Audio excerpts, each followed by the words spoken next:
આગળ વાત અમરેલીની કરીએ। અમરેલી જિલ્લાના જાફરાબાદ તાલુકાના ફાસરિયા ગામની એક વાડીમાં મજૂરી કામ દરમિયાન ગમખ્વાર અકસ્માત સર્જાયો।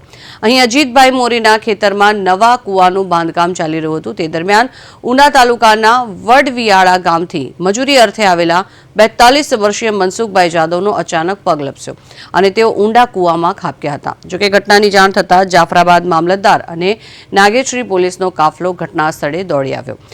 ઊંડા પાણીમાં ડૂબી જવાથી મનસુખભાઈનું ઘટના સ્થળે જ કમકમાટીભર્યું મોત નીપજ્યું। જોકે અમરેલી ફાયર બ્રિગેડની ટીમે કલાકોની જહેમત બાદ રેસ્ક્યુ ઓપરેશન હાથ ધરી શ્રમિકના મૃતદેહને બહાર કાઢ્યો।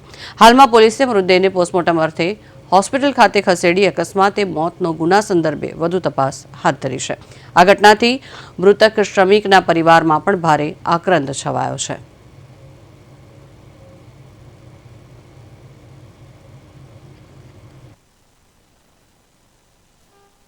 અજીતભાઈ મોરીની વાડીમાં વડવિયાળા ગામે તાલુકો ગીર ગઢડાથી આવેલા મજૂરો જે કૂવો ઊંડો કરવાનું કામ કરી રહ્યા હતા, જેમાં અકસ્માતે મનસુખભાઈ જાદવ કરીને ઉંમર વર્ષ 42 અકસ્માતે કૂવામાં પડી ગયેલ હતા।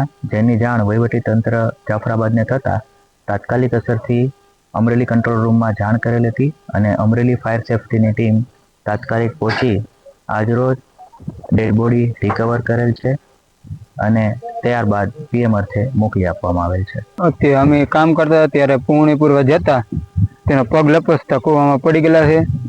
ત્યાર પછી ફાયર 108 પોલીસ બધાનો સાથ સહકાર સારો મળ્યો અને એને એ બોડીને બહાર કાઢી અમને સોંપવામાં આવી। અત્યારે અમે પીએમ માટે લઈ જઈએ છીએ।